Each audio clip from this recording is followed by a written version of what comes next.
Bloody Mary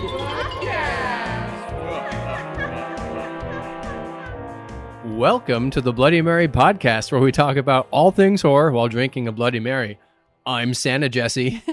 And I'm Tammy. And we are totally married.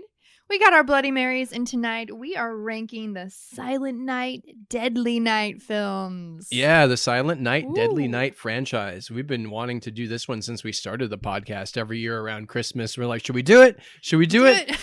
Finally did it this year. Yeah. So the Silent Night, Deadly Night films. But heck, before we get into this, we got a website and merch. Hell yeah, we do. Go to www.bloodymarypodcast.com. There you can find a link to our Amazon wish list.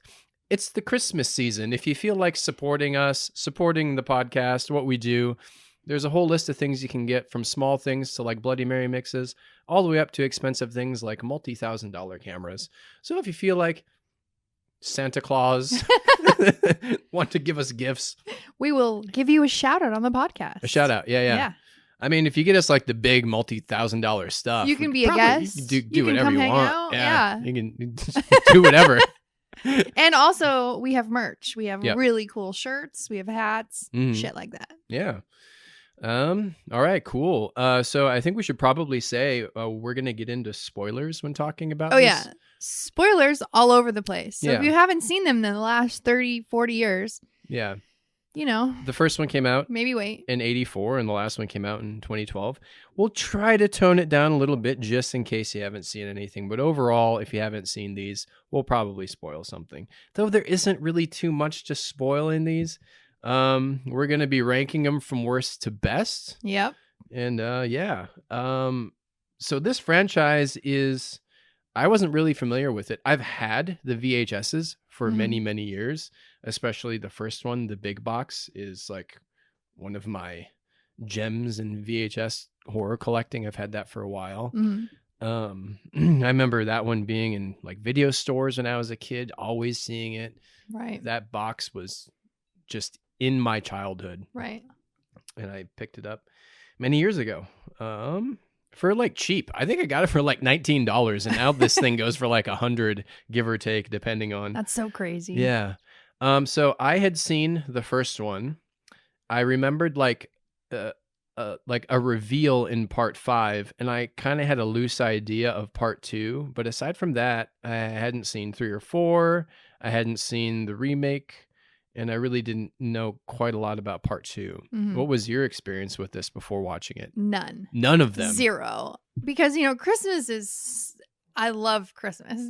You do, like, obviously. I love Christmas You're so you're in a much. Christmas Look at sweater. my sweater. I have a You got hat a hat, on. all that stuff. I totally That's didn't more make you like- do that. This year, I'm really trying to get into the Christmas spirit. But previously, fuck Christmas. Mm-hmm. So I have not seen these at all. So it was fun to watch them. Well, these 'Cause are I kind never of these seen are them. like fuck Christmas movies. Exactly. Yeah. And they're so like I get it. I mean, in 6, there's a monologue. I will learn. Yeah, yeah. You will learn that. I will learn that. So it was fun to finally watch them, Mm-hmm. and I love a good Christmas slaughter movie. So Yeah, nice. Well, this was quite the journey. it was all these. It was. Yeah. So here's the thing about this franchise: it's not great.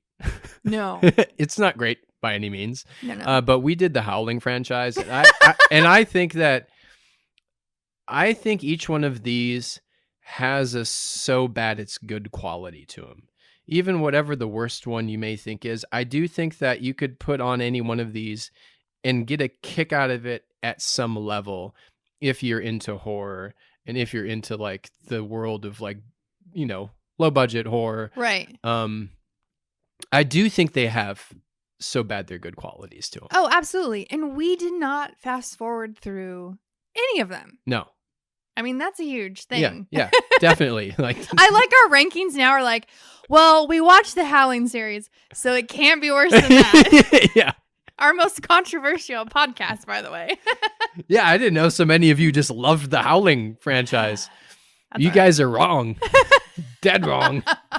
The Silent Night, Deadly Night franchise is way better than the Howling franchise, but they exist kind of in the same, a lot of them straight to VHS.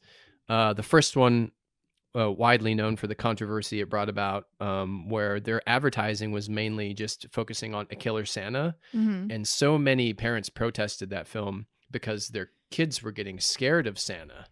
And so it was getting banned in theaters, which kind of fueled like people wanting to see it. Some people, Mm-hmm. and people were giving the creators, the directors, and tossing them under the bus, calling them hacks and hack filmmakers, and Siskel and Ebert were banning it. But the funny thing is, if today it's tame, like It's so tame. like Silent Night, Deadly Night is an episode of any procedural you'll see, like on daytime television now, of Criminal Minds. Yeah. Of fucking Criminal it's, Minds. It's that whole thing of how things change over time, like Elvis was the devil's music, right? And then Kiss is satanic, and you go into Manson and that's satanic and bad. Well, it could still be, but you know what I'm talking Yeah. about. But that was that. But enough talking.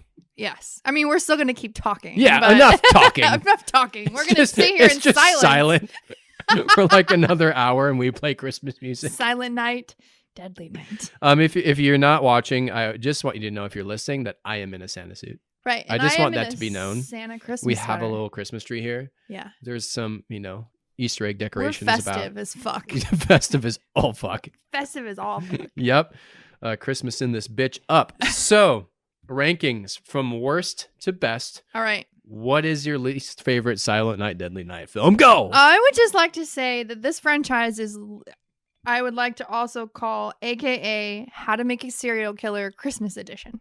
Yeah, that's true. Especially the first one. It's just how to make a serial killer. Oh, yeah. Okay. My least favorite is Silent Night, Deadly Night 4 Initiation. Already, I so just getting into it, I knew like a lot of ours are going to be mixed around. All right, go for it. I know why it's not your lowest. Oh, you don't know? No? It could be. Go ahead. Might be. Okay. It's because what the fuck is this movie? There's not a lot of Christmas, first of all. So Silent Night, Deadly Night 4, before you get into it, the plot is pretty much a reporter investigates the death of someone who is caught on fire that jumps off of a building, and through her investigation, she discovers a coven of witches. Yes. And because logically, Yeah. she goes, oh, someone might have internally combusted the occult. So then she goes into a bookstore, and here's the lesson you should take away from Silent Night, Deadly Night 4. Do not eat the prunes. Do not eat the prunes in the bowl. Do not eat the prunes that the weird bookstore lady offers you. Don't eat them. And then if you eat them once, don't eat them again. Because she kept eating the fucking prunes every time. And every time, weird worm things. There's giant bugs. There's fucking witches. There's Clint Howard is a homeless man who fucks her with a Pinocchio mask on. She ends up in a meat locker on a fancy rug. She turns into a bug. everything you're saying sounds super rad, actually. It's so crazy. Also, I have to say that number 4 is very much the softcore porn of this series. Mm. There was lots of sex and boobs in this one. Yes, there was. And it's kind of prominent throughout the series. The whole mainly. series has a very sexual undertone. It's exploitation. It's an exploitation series. Yeah, you're gonna get kills, you're gonna get sex, you're gonna get boobs, all of that. you're gonna get racy stuff, you're gonna get controversial topics like a killer Santa. Yeah. But this one is kind of leans more into the softcore porn, I think, of it all. I think. Yeah. Sure. Yeah. But it was my least favorite because Yeah. Because what the fuck? Like, you go watching the first 3 and you're like, okay. And then you get to 4 and there's barely, like, it's Christmas time. Sure.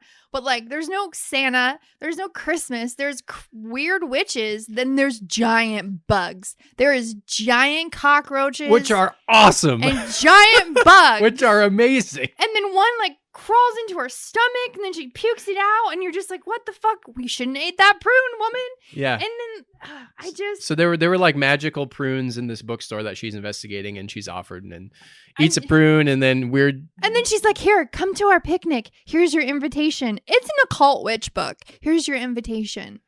And then she goes to a picnic And Yeah. then the lady's like, you remind me of my daughter. And then she kisses her. And it's a lot of She kisses her. what is happening? Pretty cool. What is happening? Yeah. So you're listening to her explanation of it. It's probably like, what the fuck is this Willy Wonka wild kind of movie that she's It is a Willy about? Wonka what the fuck wild movie. But it's actually a pretty straightforward story. It's just it's not a Christmas film. It takes place on Christmas, but there's like maybe a scene or two that says Christmas. It just looks like a summertime horror movie for the most part, with a couple of Christmas decorations slapped around. But I want to say that in random places. The director, he's actually pretty good, and he directed one of my favorite Return of the Living Dead films. He did Return of the Living Dead 3. And that movie's pretty rocking. Okay. He has made the Dentist films starring Corbin Burnson, and those are pretty sick. Okay. Yeah. In the world of the Silent Night, Deadly Nights, this one is. I mean, there's still some. I'm like, what the fuck? But this one was very much. I do have to what agree the fuck? that this one is the wildest left turn of the whole series, And I didn't like it. Yeah. As the left turn. Yeah. So that is why it is my number 6.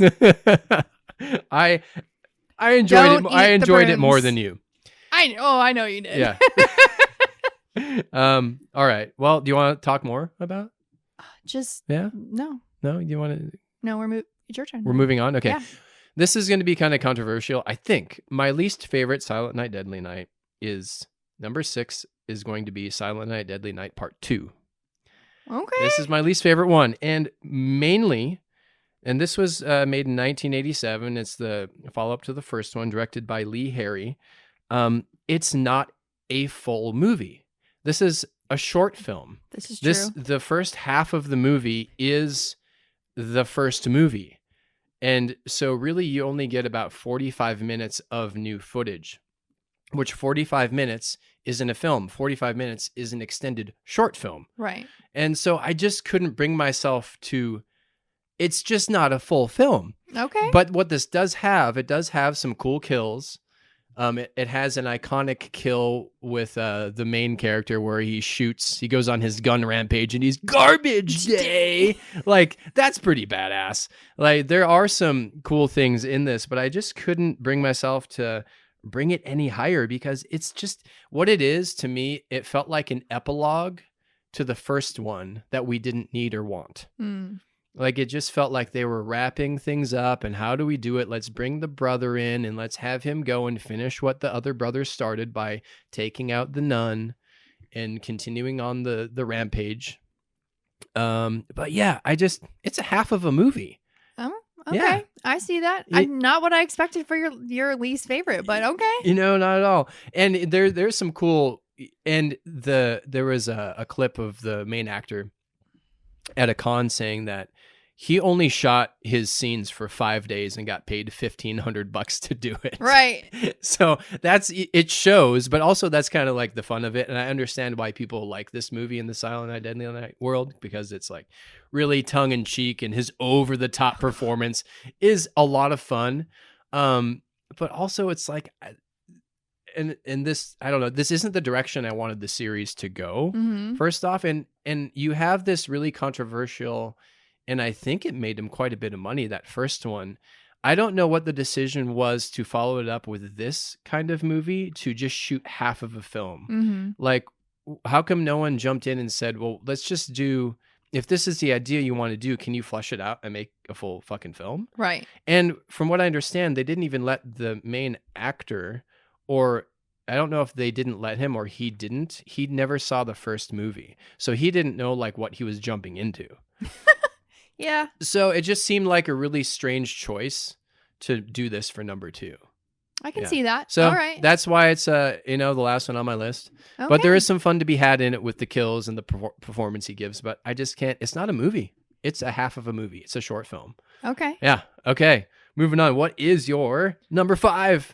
Oh, my number 5 is Silent Night, Deadly Night 5, The Toy Maker.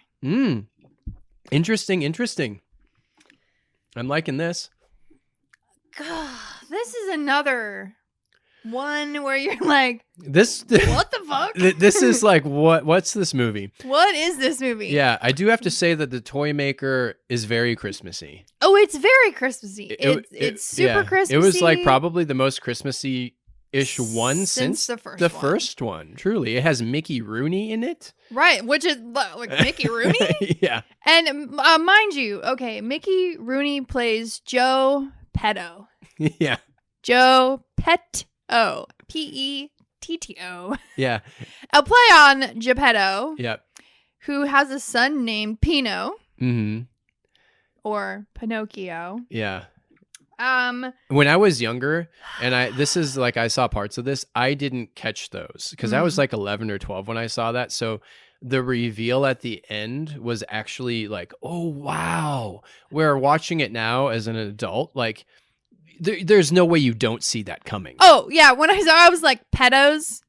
Like what? Yeah. And then he was like, "Oh, I'm Joe Petto, and this is my son Pino." I'm like, "Oh, so he's not real." Yeah, he is not a real boy. Yeah. So the reveal that he was not real was like, oh, holy shit! When I was a kid, I was like, "What the fuck? He's like he's a a robot thing." Yeah. But this one is nuts. It's like all across the board too. There's like toys that he brings to houses that are like magical or not, that go and kill people, that open them up. Oh yeah. So this is another instance where How to Make a Serial Killer.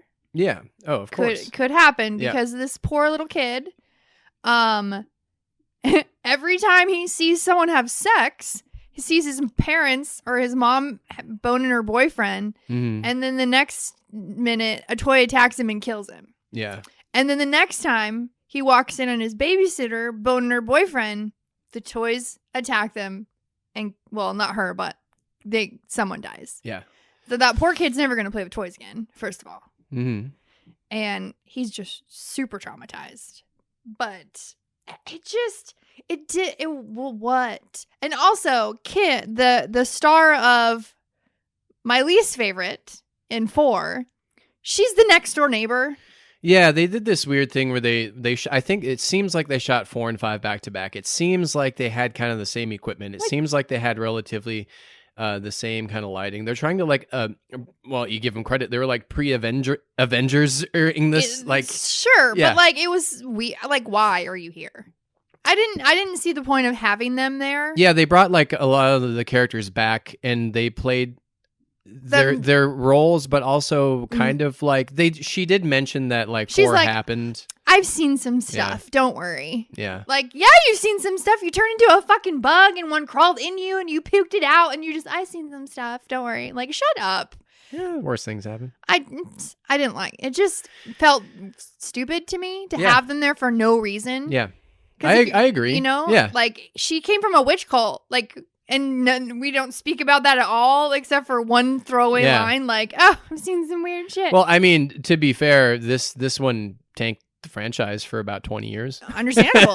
Yeah. I mean, and the poor kid, and then there's the whole there's the Pino reveal. Yeah. That he's a robot who has no dick. There's a reveal that like your main kind of bad guy and your killer is a robot / Pinocchio. Right. Yep. And all he wants is a mommy. Yep.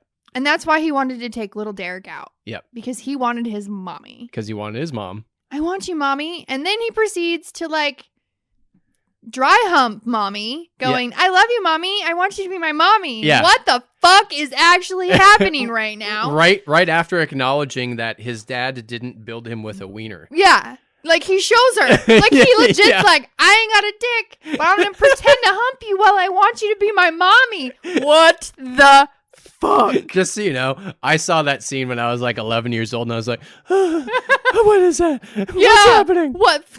Yeah, if you're 11, like, no. Yeah. And also, like, the Pinocchio scene in the 4th movie, bringing it into this movie is just strange. A loose Pinocchio scene. Loose Pinocchio scene. Yeah. But I just... You know, the best part about that movie was like Larry the Killer Larva toy that Oh yeah, killed people. I mean, I do have to say that the kills are pretty cool in this one because there was like inventive with the toys. You did get like a lot of blood and gore, especially with the boyfriend and girlfriend. Oh, because they had like bedroom scene. 10 toys attacking them. That was fun. There was some fun to be had in this one. Like when toys attack. Yeah. Dun dun dun dun. I like it. Yeah. I mean, I agree. Let's just lead into my number 5 is the same as yours. Yeah. It's Silent Night, Deadly Night 5, The Toy Maker, directed by Martin Kit Rosser. 1991. And yeah, this is one that I saw when I was a kid, and I remember the scene you talked about, like the weird Pinocchio reveal, like, mommy dry humping thing. And this I didn't like because it was at the tail end of this left turn run that we'd had. Right. Like where I liked the 4 left turn, part 4, 5, not so much. And if you haven't seen it, the plot is like it's a town and people are dropping presents off at doors of houses and the toys are killing people. Yeah. And they're trying to figure out why. And there's a couple of red herrings and it just leads back to the toy maker and his son Pinocchio, who's behind it. This one also, from what I can gather, has no titties. None. And I think the rest of them do. I think there were sex scenes. There were sex scenes. There were some, like that moment is crazy, raunchy, sexy, but there's no boobies. No. Yeah. There were some cool kills. I was just kind of getting over that straight to TV look. Like 4 was having it, and then 5 really had it. Like if you told me 5 was made for television, I'd believe that for sure. Yeah. Yeah, magical killer toys, and then at the end too, there's like another Pinocchio, a female one hanging up where like the magic lights her eyes, so you have like another Pinocchiette out there, right? The kind of thing. And also, Geppetto's just over here building AI robots, that also make magic, and then he's just like AI advancing these toys. Yeah, like what?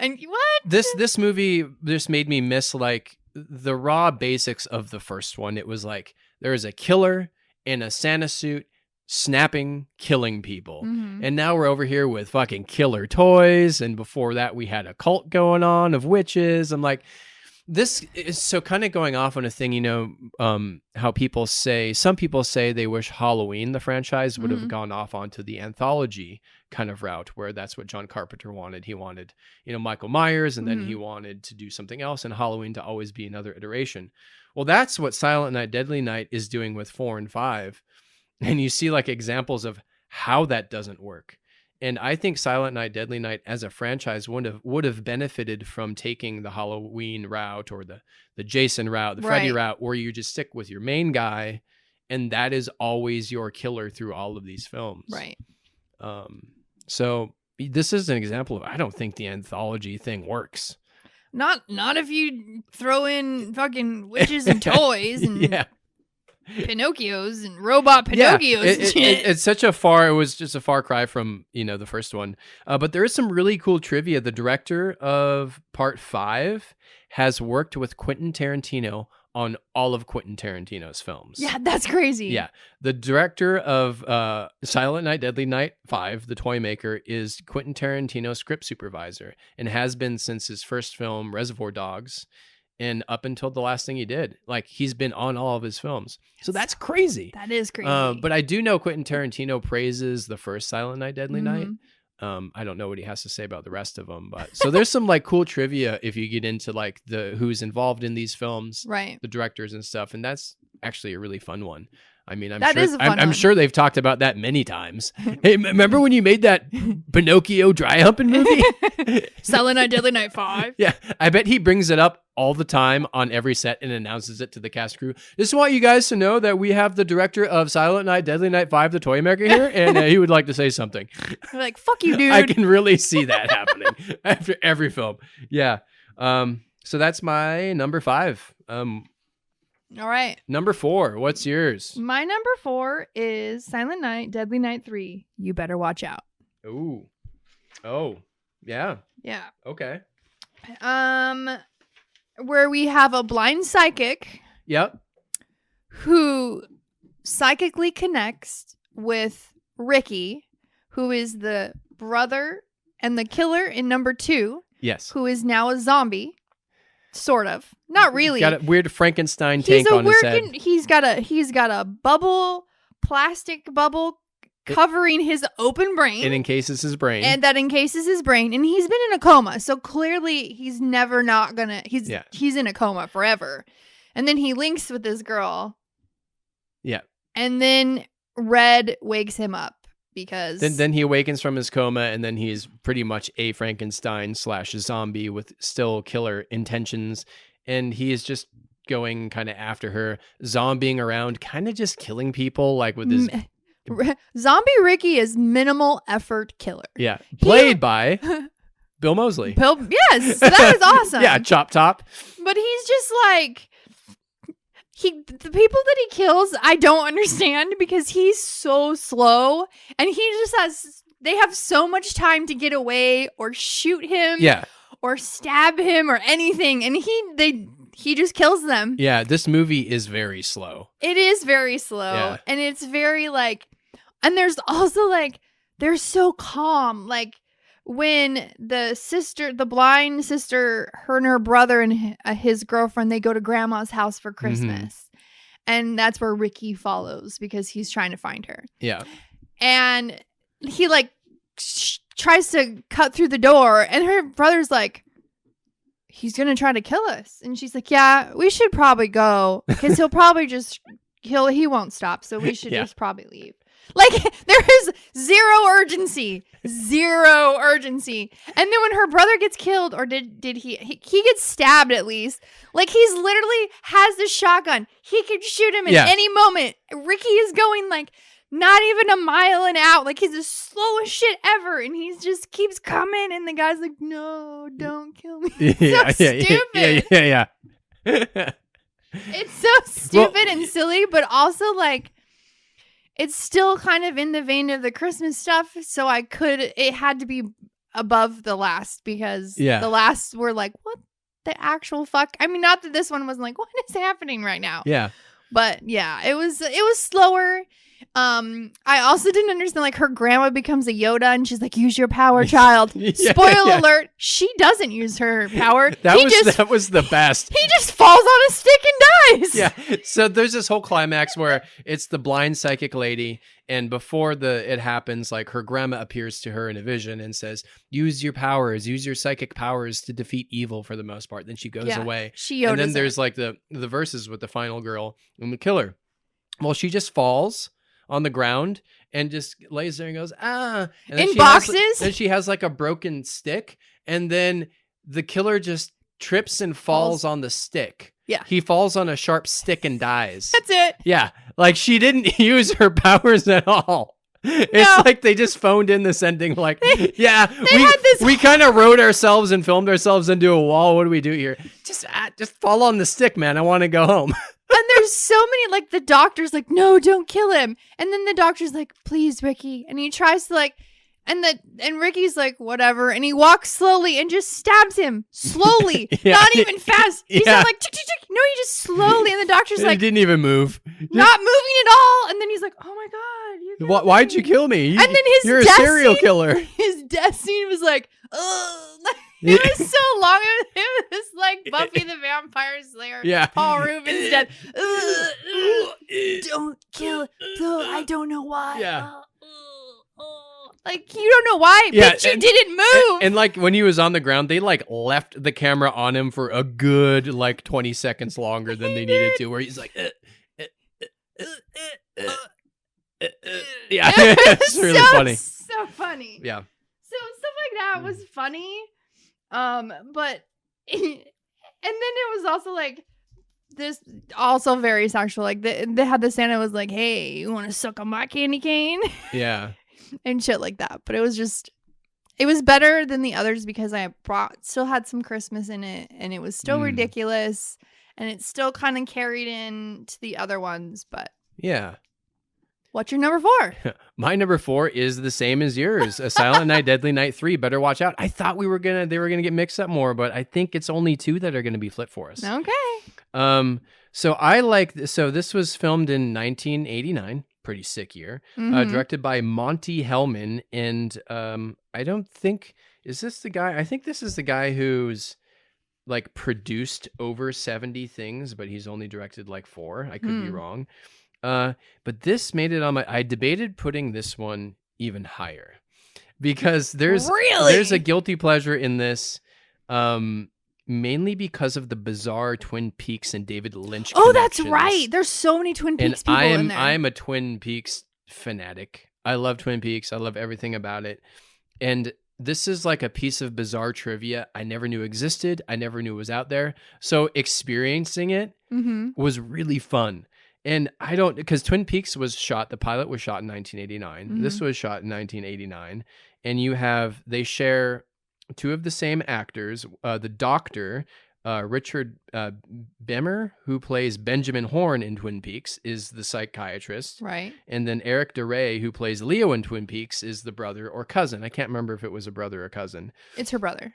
And then also, not Twin Peaks, but David Lynch, Laura Herring, who is the brother's girlfriend in this, is one of the leads in David Lynch's Mulholland Drive. Right. And also, the doctor in this talks to his recorder, just like Cooper does in Twin Peaks.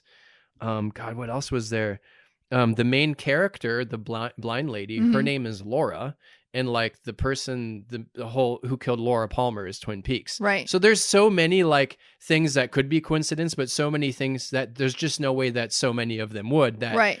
The theory is that somebody, like there has a casting director or a couple of people had to have worked on the same thing. Right. Because there's just too many coincidences.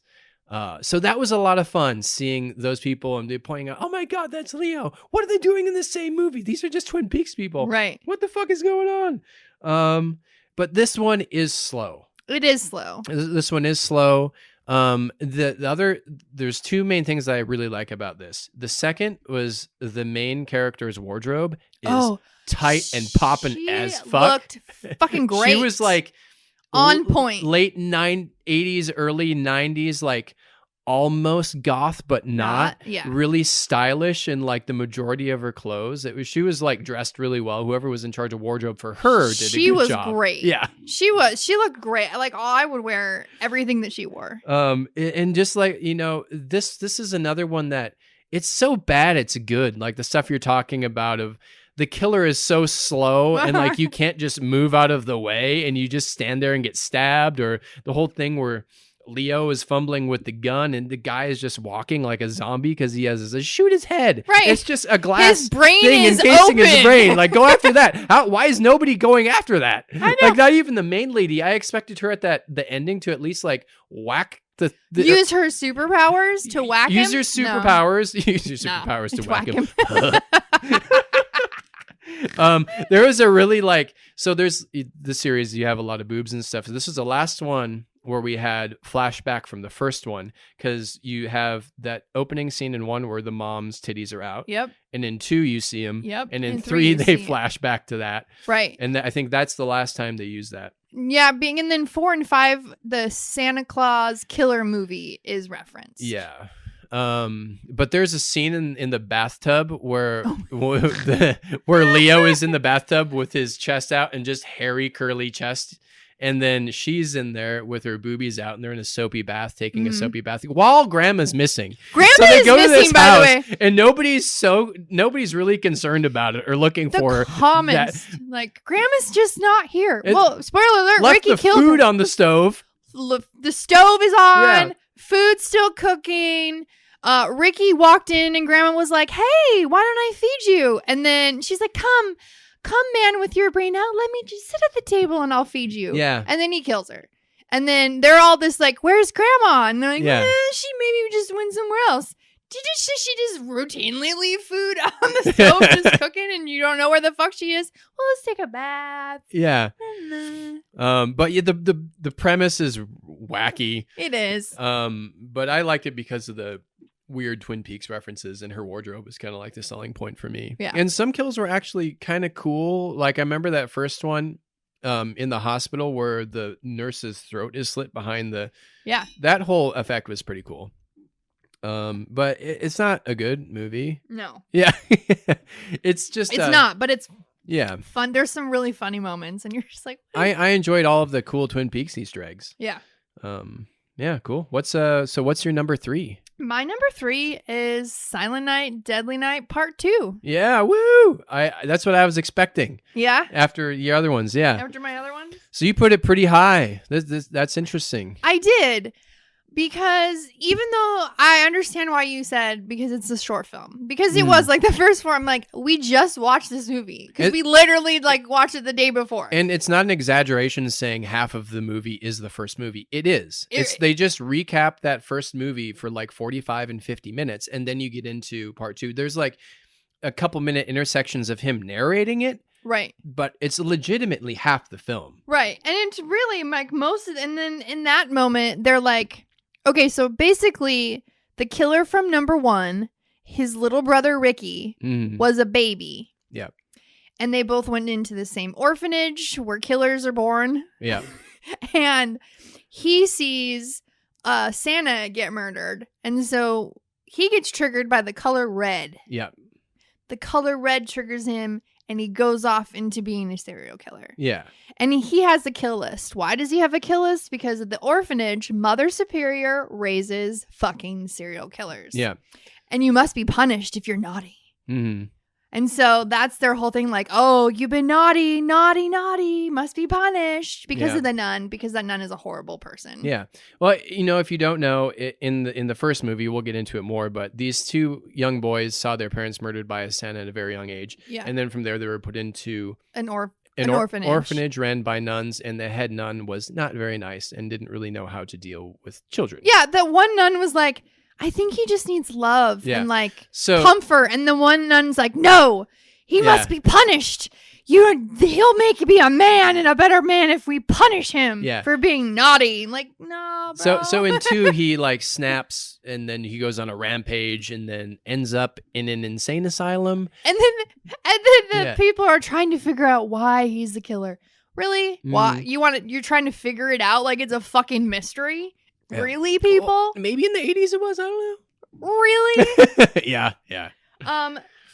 The umbrella kill, though? Oh, yeah. That was... I forgot about that. Awesome. That was one of the best kills in this series. The whole series, one of the best kills is like he shoves this umbrella through this person and then opens it. Yeah, I'd never seen that before. Fucking great. I'd never seen that before. Yeah, I mean, that's not going to bring it from the bottom for me, but that is a really solid kill. And just in films in general, not just the series, like that's a really inventive and fun kill. It is. Yeah. What I also find really funny is that he's freakishly strong. Like you see him holding up someone by their neck, like Michael Myers, like off the ground with one hand. At the end scene, though, he's killing Mother Superior, who, by the way, is an old-ass fucking nun in a wheelchair. Yeah. And this chase scene, which shouldn't be a chase scene, like, he gets bested by her quite a bit. Yeah. I'm like, bro, I just saw you hold up a dude with one hand off the ground, and this nun is besting you in a wheelchair? Well, so... Come on! And then they did an effect with her face. They put, like, half of her face was either rotted or half demonic. I don't know which one they were going for. I'm going to go rotted because she's a horrible, black, and ugly, gross soul. Gotcha. Who raises killers. Did his brother in the first one have the same strength as... Yeah. Yeah, they both are freakishly strong. Okay, yeah. But she bested him quite a bit at the end of this movie. She did.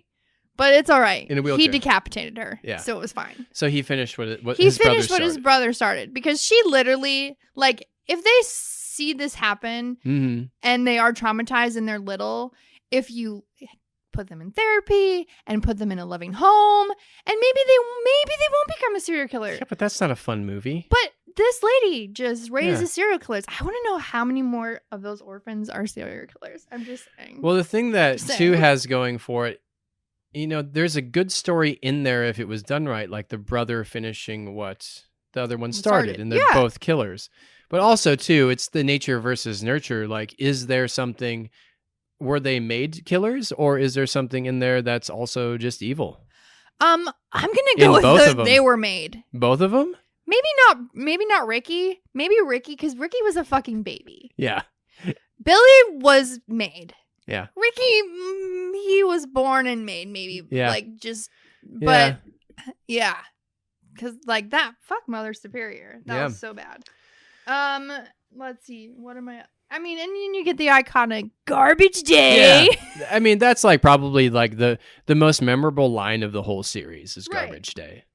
So yeah, that's why it's my number 3. Yeah. It's still, it's carrying on. I understand why it's higher.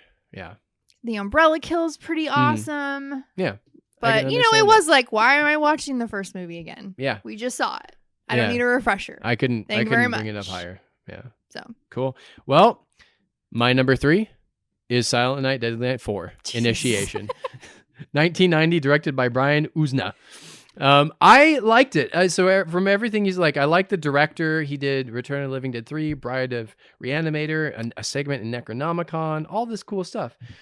So it is a wild fucking left turn, and there isn't much Christmas in it, but I dig it. It's hyper weird. It's hyper sexual, and there's really cool practical effects that have no business being in this film. Like there's really good practical cockroaches and those worms and her like hands that become bug-like. yeah, There's like really good practical effects for like and I think they probably do the same effects team in the next film, which is Return the Living Dead 3, which really that's a film that allows for these effects to exist, and they do them really. There's so many practical effects in Return of the Living Dead 3, but that was really cool.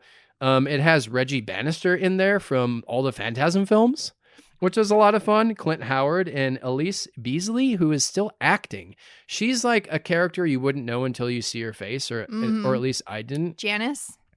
I can't remember who she played. The one that her friend. Her friend. Yeah, but yeah. She was really in the cult. But like one of the last bigger Or the things Coven. she was in the Netflix series Maniac with Jonah Hill. She was in every episode of that. So she's like one of the ones that's still going and going strong. Yeah, but there were magic prunes, a sexy cocoon lady, and she got cummed on the face by like a clear cum bug thing. Oh yeah, I forgot about that part. Yeah, That was a very softcore porn. Silent Night, Deadly Night. There were witches. There was girl on girl kissing. There was some cool kills. Clint Howard being really weird. There were a lot of insane bugs, and I was there for it. I arrived. I loved it. I know you're like, oh yeah. I loved it. What I the loved fuck it for is all this the shit? reasons you didn't like it. I'm like, this is great. This for me, it's not as high as that was for you, but this is like my Jason Goes to Hell as it was for you, where I was like, okay, I'm kind of over it with 3, what they're doing, and now this was like a nice palate cleansing refresher. Like, okay, this is kind of fun. Yeah, but then they didn't go back to it until a little later. Yeah. So yeah, I like 4. It's wacky and it's fun. It's hyper as shit. So weird. I enjoyed it. There's internal combustion. There is. And I swear to God that Stranger Things, the creators of yeah, like used some of this for season 3 because it just rang, and maybe it's just a common thing, but it seemed like Nancy's plot line partially. And oh my God. like how she was treated in the office with the men. I bet you're a lady. Go make coffee. Yeah. Fuck you. There were a couple lines that almost seemed like it was like cut and paste to that season of Stranger Things. Oh yeah, you want to write a story, little lady? Why don't you go update the calendar? Yeah. And make us some coffee. Yeah. Fuck you, buddy. Yeah. I mean, and then Fuck she you. goes off and like she says, fuck, I'm going to go do the story on my own. Myself. Which was Nancy's plot line for Stranger Things season 3. Yeah. Yeah, cool. Let's move on to the top 2. All right. So a question. Up until this point, do you like any of the films that we've talked about? Like you're like 3 and below, like would you just pop it in and watch it? No. Yeah. Me either. I don't think I would watch any of those again unless we were doing it for something, but none of them so far I have any inclination to watch again. No, I watched them. They were ridiculous Yeah. and what the fuck, but they're still entertaining. Yeah. But I'm not going to be like, you know what? I want to watch Silent Night, Deadly Night 4 again. Yeah. Like I don't, or 5. Let's Yeah. watch the Toy Mac. No, I'm not going to. All right, so top 2. What's your number 2? All right, my number 2 is Silent Night, Deadly Night. Oh, the original? The original. What? I mean, obviously, it's the original. Yeah. And it is, I can understand why it was controversial in 84. Called that in my head. Sorry. I called where you're going to put. Okay. You know me so well. it was very much like that poor little, he was so cute when he was little, and they're going to grandma's house, and then they make a pit stop to go see grandpa, who's all catatonic. Yeah. And then then the parents leave, and then grandpa grabs him and he's like, do you know what Christmas is about? Santa's not bringing you presents. If you're naughty, he's going to punish you. He's going to punish you. Santa's coming for you. And the kid's like, what the fuck is it? And he's like 3. He's like 3 or 4. And when you think about it, that was the start of the trauma. That was. It was his grandpa. Like when you think about it, and that scene too, that looks like the style that Terrifier shoots in. That scene in particular, right? Not just Terrifier 3 that's set in Christmas, but that scene feels like the aesthetic that Terrifier is going for. Right. Just in the color palette, in how things are lit, in the grain of the film. Right. Yeah. And then and so that kid's got that in the back of his head. And then a Santa flags him down, and then then he proceeds to kill his dad, rape his mom, and kill her, slits her throat, pops her titties out, slits her throat, and he's like hiding in a ditch. So double traumatized right there. And he's like, where are you? Oh, and he's like, where? And he's just hiding, and his little baby brother Ricky's just in the car crying, and he's just watching. And then we flash to the nunnery orphanage where Mother Superior is raising him now as a serial killer, because anything he does is wrong. Because they're like, why don't you, they have all the kids draw pictures of Christmas, and he's like, he draws pictures of Christmas, and they're like, oh my God. And he's like, what? Like, I saw Santa kill my parents. Yeah. What do you want me to do? Yeah. Yeah. And then Nun's like, he must be punished. How about you just go, let's talk about this. Yeah. Instead of punishing the poor kid, that's all he knows of Christmas, bitch. Yeah. Santa killed his parents. Yeah. And well, it's kind of just the basic, the plot line of like, nuns back in the day, they just punished you. Yeah. And they raised you in a certain way. And right. And then, he didn't take into account the head. To give her credit, that head nun kind of did. She was just like, no, my way is just being strict, and you do this and you do that. And it wasn't any like care for his mental well-being. You're naughty. But there was this other nun that did. She did. And she tried. She really did try.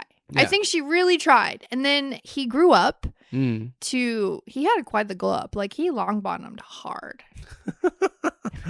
Like, he was pretty hot. It took me a second to get the long bottom. So if you're unaware, I believe that's a Harry Potter reference. It is a Harry Potter reference, because Neville, when he was a kid, we were like, oh my God. And then he grew up and you're like, what the fuck happened to you, Neville? Hey. Yeah. So he long bottomed hard because he's really hot. Yeah, he's ripped. And then he goes and works, and the nun's like, Billy, he can work in the stock room. And they're like, oh. And then they see him, and he's just like big. He's fucking freakishly strong. Yeah.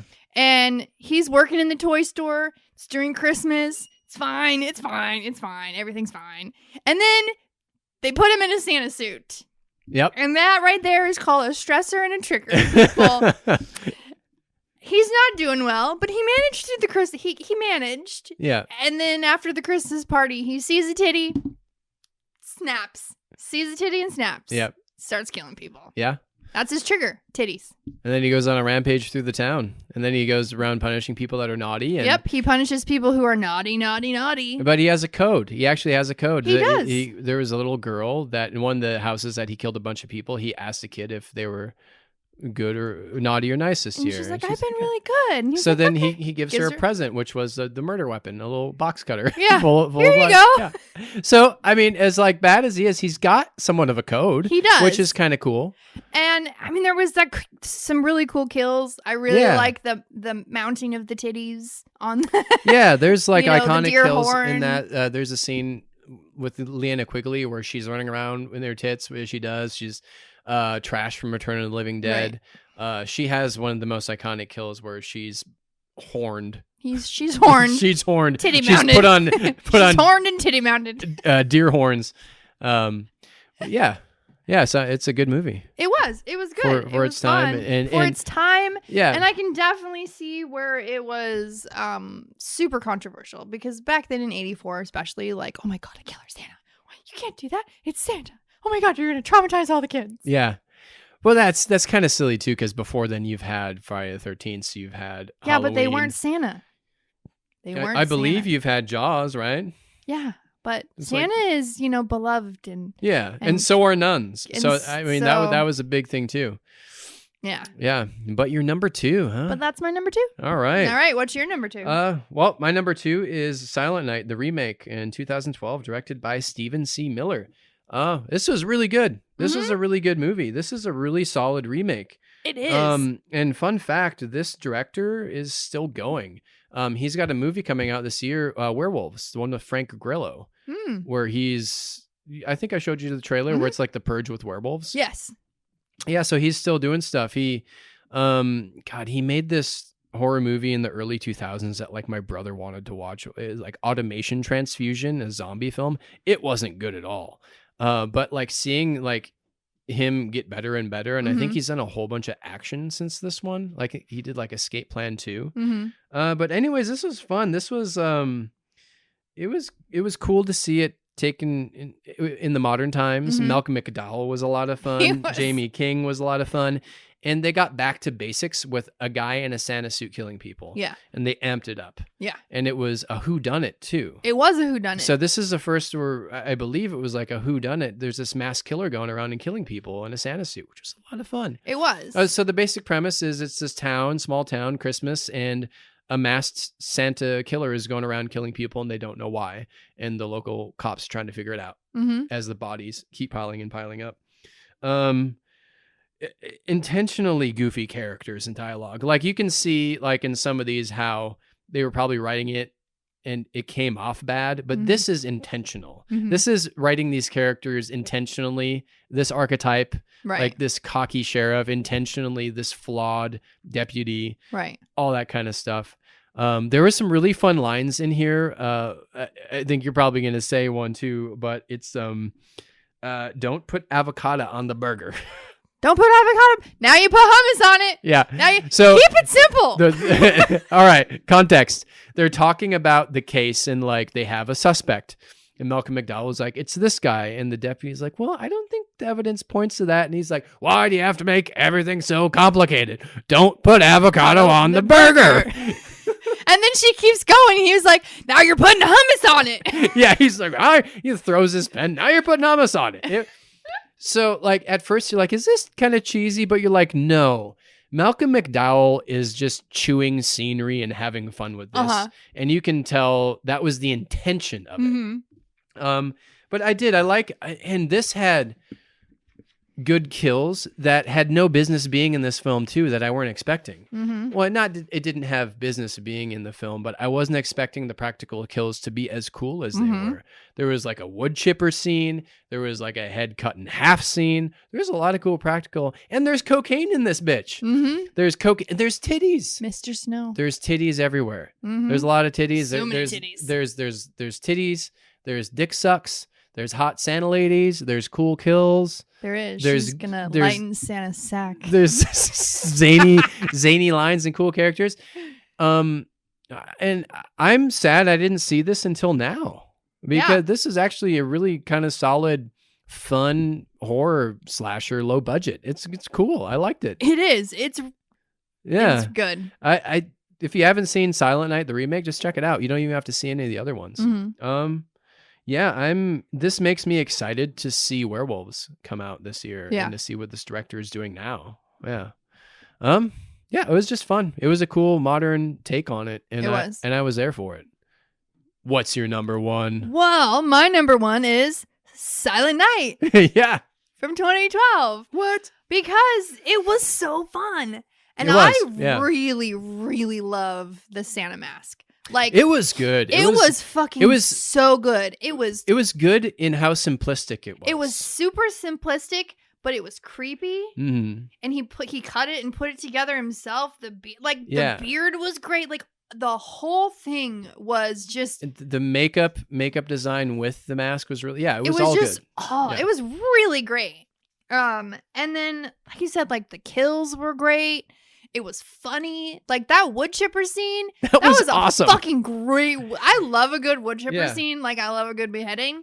And that one was really great. Like he tosses her leg in and then he just slowly like pushes her in, like just this. It was great. And that wood chipper scene too, just, I can see how in filming that scene, they could have stopped at a certain spot. Like, okay, we got her in there. We got the blood going out of the thing. But they did take extra steps. As a filmmaker, I saw they sprayed the blood on the Santa killer. They did extra shots for the scene, which it was really cool. Yeah.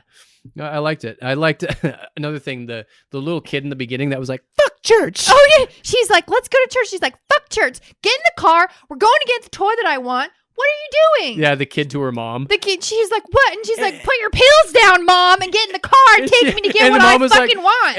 And you expect it to be like, Valium or something, but the mom's like, but these are for my heart. These are my heart pills. And she's like, I don't give a fuck. Like, fuck church. And then Santa kills the kid. And then Santa kills her. Yeah. Why? Because she's a little bratty bitch. Yeah. That's why. Yep. And that Santa, would send presents to mark his victims. Yep. And just, it was a whodunit. Mm-hmm. There was a lot of funny lines. There was a lot of really great kills. And the whodunit, if you're not paying attention, you might miss actually in the end, that is actually the killer. Which I did, and I forgot to talk about that. So I will. So in this one, you're the whodunit. Yeah. So you're going through is it the mayor? Is it this? Is it who?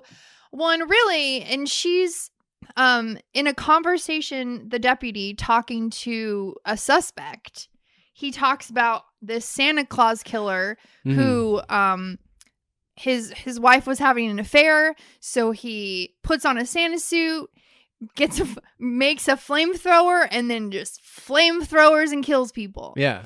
And she's like, that's not true. And he's like, no, it is. Well, it is. And it happened. The killer was his son sitting in the car watching his dad get gunned down by the deputy's father and killed. Yeah, that even you saying that, it just sounds so convoluted, and it makes me feel like I know what you did last summer, where I still can't remember the why and the how. Right. Yeah. But also, I don't think you need it. I think it would still be fun if it was just a masked fucking killer. Yeah. That you don't know actually who it is. That's true. I think you didn't need that. I think they could have just left it with that flaming mask and not. I don't think they needed to explain it. Right. Yeah. It would have been fine. Yeah. Spoiler alert, he survived. That was the end of the movie. We spoiled it. But I know, but whatever. So if you missed that, but I don't think you needed it. He could just be a random, Santa Claus killer going from town to town, fucking killing people. Yeah. I didn't need a lore or why. Yeah. Also, I will be memorizing this monologue because there is a Santa who is like the town Santa for the kids, but he's like a fuck you Santa. He's like, oh, you want fucking, you know what? Christmas is a fucking commercialism. All they want is fucking this and fuck that and fuck this and blah, blah, blah. And I'm like, yes.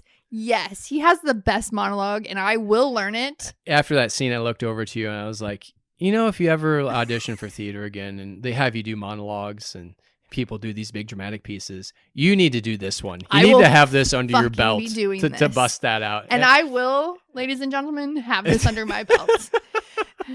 Because it was awesome. Yeah.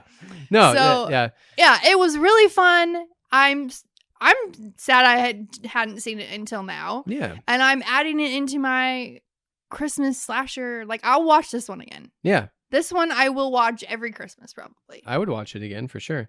I think I just want to go back to the one thing that drug down with me was the convoluted ending. Right. To where, and I think this is just in the storytelling, and it's a choice. Usually if you're going to do a lore, like an event that happened before, you do it in the beginning of the film, right, or close to it. Not in the middle. And then you hit on it somewhere in the middle, and then you kind of wrap it up at the end. In this one, we didn't get the lore until the end of the second act, right, over halfway through the film. And then they drop a lore, and then you're like, okay. And then then they show who the killer was. I'm like, was that the old guy sitting that did the warning? And then it was like, I had to look it up online, right, to figure out who the fuck it was. Also, what I loved is they had a lot of nods from the other movies. Yeah. They did the, it is a soft remake, right? Or reboot or whatever. Yeah. But, we get the titty mounting. Mm-hmm. on the horns. You get a garbage day. Yeah. You get The cop goes out, what is it, garbage day? And he's taking out the garbage. yeah. Yeah, there were a lot of those, and probably some that we didn't even catch. Right. So that was Yeah. fun. It was a lot of fun. I just really I was like, well, this is great. Yeah, it was this nice. Is fucking great. Yeah. It makes me excited to see what they're gonna do with the next one. But cool. All right. Mine- So what's your number one? The original. Yeah. Yeah, it's the original. Just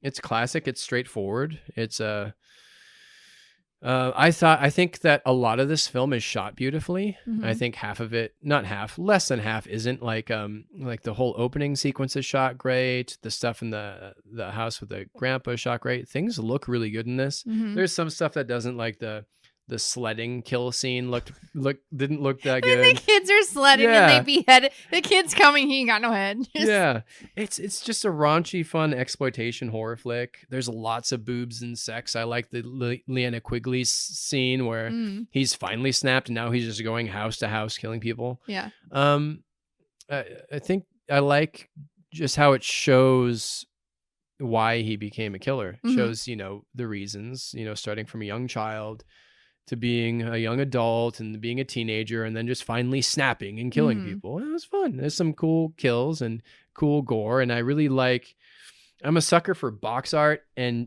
it's just classic. That box art is really great. It's just classic. I just have fond memories of seeing this in video stores and Mhm. seeing the box, and I was like scared to rent it. Like I would just be too scared to rent the movie. I never did. I didn't see it till I was much older. Aw, cute little Jesse. Yeah, cute little me. Yeah, it's just kind of classic. It's a classic film, and if you haven't seen Silent Night, Deadly Night, check it out. Yeah, I'd say I don't think I have too much more to say about it. I think it has a good premise here to remake and to go off of. Yeah. Because the Terrifier production company picked up the franchise, and they're Mhm. working with the OG producers to make a remake. Yeah, I'm excited about that Yeah. because there is a lot to work with there. Mm-hmm. And I think bringing it into modern times and some really tightened up storytelling, I think I'm excited to see what they do with it, quite honestly. Yeah. Like I said, it's good. If you haven't seen it, check it out. Yeah, that's my rankings. All right. So I think our big ones were you had part 4 way lower, Yeah. and I had part 4 way higher. Yeah. Yep. You're like, yeah. Yeah. And I had 2 way lower, and you had 2 way higher, Mm-hmm. which that's more understandable. Mm-hmm. But the part 4, it's not understandable on It's both not. ends. I don't understand why it's Yeah. higher for you. And I could see why you like the remake better than the original, Mhm. for sure.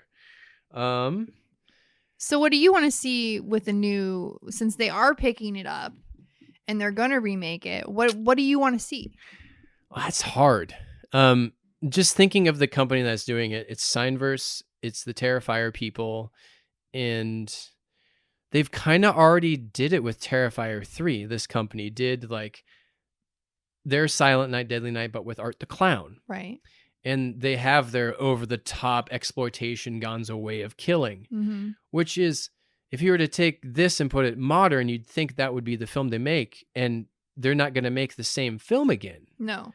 Which leads me to believe that maybe they're going to go more story and character driven. Yeah. Like maybe they're doing, I think we talked about this off screen, but for better or for worse, what David Gordon Green did with the Halloweens, or maybe you go back to it and do something that feels like the first film, that's more character development. You're with this kid as he's going and going. Mhm. But I don't know what I want to see from these movies. It's cool kills. It's a good story. It's titties and it's raunchy exploitation. But then saying that out loud, that is what Terrifier 3 is. Right. So I'm actually kind of confused as to what they will do. Right. I think they'll do like part Rob Zombie Halloween, where they kind of you get the backstory more, and you really hammer home like this kid was made to be a serious, like Billy was made. Yeah. Nurture versus nature. Yeah. I think they should play into that a little bit, and then maybe take some of Terrifier 3. But I think that marrying those two would make a good remake. Yeah. If you're gonna restart the franchise. But definitely if you're going to restart the franchise, I want to see, like you said, like keep him going. Or even if its brother does come in, but not show us the whole other, like. Yeah, if they do a remake and they do a second one, just make the second one a whole movie. Right. That's all I ask. Well, and flesh it out and make it tighter and use the brother. Yeah. So. I mean, I think they'll do something good. I think they will too. I'm excited. I'm really excited to see what they do because I did enjoy that one, and I will absolutely be watching the sixth one. Yeah. Again. Yeah. My concern is that they rehash Terrifier 3, and I don't want that. But I do, but I don't. It's like I don't want it, but they already did it. See, I think they can, if they do it right, they can give you the feel of it and the kind of the funness of it, but not go full that way. I think talking it out loud, I want realistic kills like in Halloween. So in Terrifier, there's these over the top kills, and even in 3 where it's like almost funny because you can, this whole thing is a prosthetic. Right. You can, the whole head and the whole body is fake. You can tell. Right. And so it's almost a little funny in Terrifier 3. So I think I want more serious approach to the violence. Like what David Gordon Green did primarily with his Halloweens and what like that over the top kind of gore and violence, or even Rob Zombie, that style without it being too funny. Right. So yeah, I think they could do it though. It's a fine line. Even talking about it, like, ooh, I don't know. I think if they do it, they can. If they do it right, it'll be really good. Yeah. What don't you want to see? What I don't want to see? Witches and toys. I don't want to see witches. I don't want to fucking toys. Yeah. I don't want to see any of that. Like, it's, to me, Silent Night, Deadly Night is Christmas. Yeah. Yeah. I want snow. I want most of these. There's like no snow. There's like part 1 has like snow, and then it was like half melted, and the rest of these are like all in California. Like, I want Christmas. Yeah. So I don't want, like you said, I don't want that. I don't want to bring in witches and weird shit. I want you to stick to a fucking killer Santa. Yeah. During Christmas time. Yeah. I don't want to see anything that kind of strays from that. Personally. Yeah. And I think it would be kind of cool. I don't know what they do, but to give us a twist at the end of one that we haven't got yet from these films. Like, oh, that's cool. You're going to go in this direction, but also keep it simple. Right. Like something that we don't know, that we haven't seen yet. He's not going to drop trow and he's a robot with no dick. Like, I don't want a dickless Pinocchio robot in this, and I don't want a cult of witches with worms or cockroaches. Yeah, I don't want any of that. I want a fucking Santa killer. Yeah. Well, you want to say anything else about these? No. I think the only thing I want to say is it's a fun series to watch. And if you haven't seen it during Christmas time, fucking watch it. Yeah. And if you only want to watch a couple, watch the first one and watch the sixth one. I think. I think I have the same recommendation. Like, check out the first one, watch the remake, and go online and watch like clips of the kills from part 2. Yeah. And then, honestly, the rest of them, even though I like them, I don't think I'd recommend them. Right. Yeah. They were fun if you're going to sit down and watch the series like we did. But like if you just want to watch a couple of them, or if you're a Twin Peaks whore, check out Silent Night, Deadly Night 3 because there's so many Twin Peaks connections. That's the only like way I would say watch that. Yeah. Yeah. Well, what's your favorite Silent Night, Deadly Night movie? Have you guys seen them? Yeah. Tell us your thoughts. Tell us your rankings. Let us know. And also don't forget to like and share and comment. Subscribe and all that stuff. Hey, Merry Christmas. All right, our Bloody Marys are dead. So are we. Drink in moderation. Dead for a while. I'm kind of toasted. Holidays. Yeah, Merry Christmas, bitches. All right. Silent night. Goodbye.